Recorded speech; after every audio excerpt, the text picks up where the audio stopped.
कभी सोचा है कि स्कूल में जो हम व्याकरण के नियम सीखते हैं उनके पीछे कितनी गहरी बातें छुपी हो सकती हैं।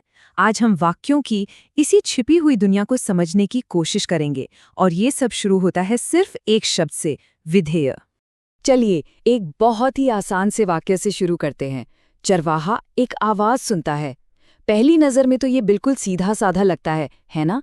लेकिन असल में हमारी पड़ताल यहीं से शुरू होती है।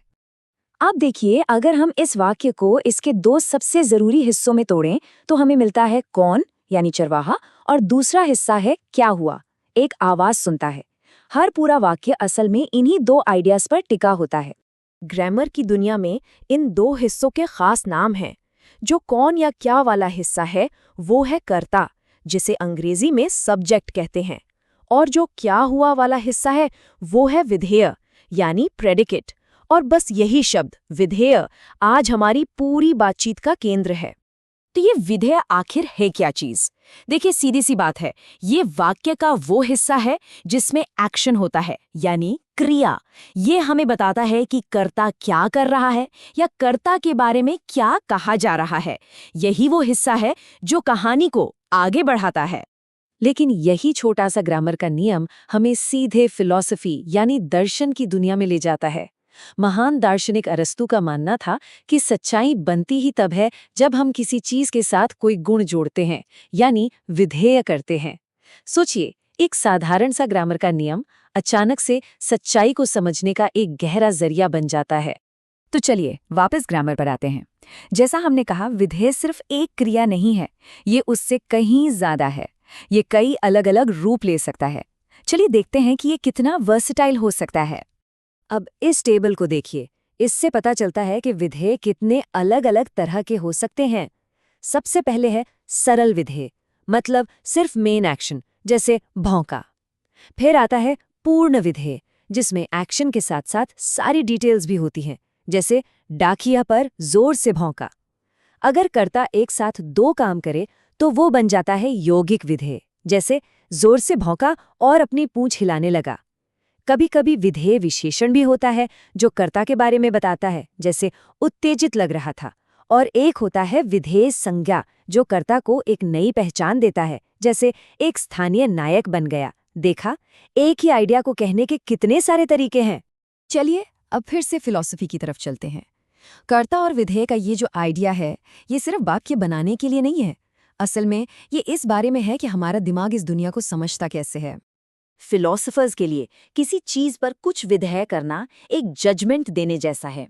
जैसे जब हम कहते हैं कि गुलाब लाल है, तो हम गुलाब पर लाल होने का गुण लगा रहे हैं। ये हमें जनरल आइडियाज को खास चीजों से जोड़ने में मदद करता है। प्लेटो और अरस्तू जैसे महान विचारकों ने इसी तरीके से सार्वभौमिकों की समस्या जैसी बड़ी पहेलियों को सुलझाने की कोशिश की थी। मतलब जो ग्रामर हम इस्तेमाल करते हैं वही हमारी सच्चाई को एक शक्ल देती है। तो अब तक तो सब कुछ बड़ा सीधा साधा लग रहा है। एक वाक्य में एक कर्ता होता है और एक विधेय होता है, एक चीज और उसके साथ होने वाला एक्शन। आसान है ना? लेकिन कहानी में एक बहुत मजेदार मोड़ है। क्या हो अगर कोई ये कहे कि कभी-कभी एक बिल्कुल सही वाक्य में कर्ता होता ही नहीं है, गायब। हमने देखा कि कैसे ग्रामर फिलॉसफी को एक ढांचा देता है, पर ग्रामर खुद कोई पत्थर की लकीर नहीं है।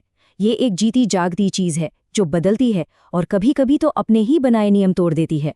और यहीं से शुरू होता है शून्यतरता का रहस्य। जरा इस वाक्य को देखिए, आशा है कि तुम सही हो।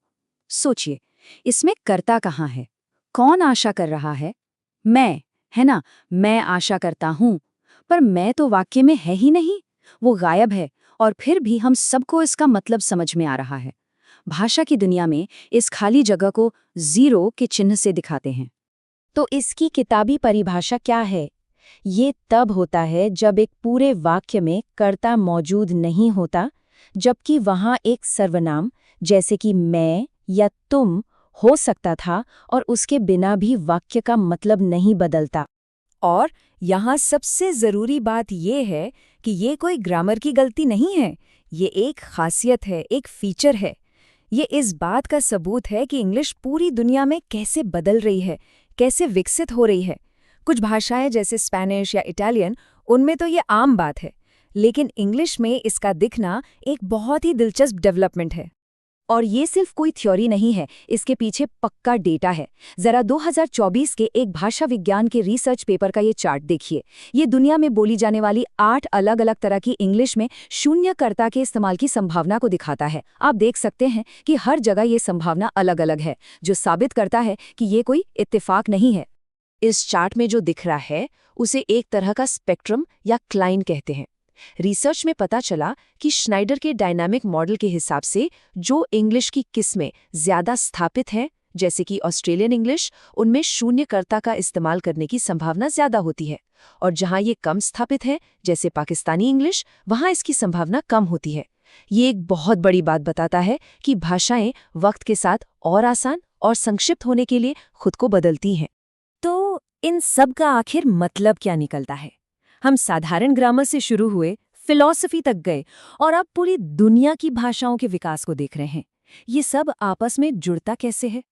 देखिए, यहाँ समझने वाली 3 बहुत जरूरी बातें हैं।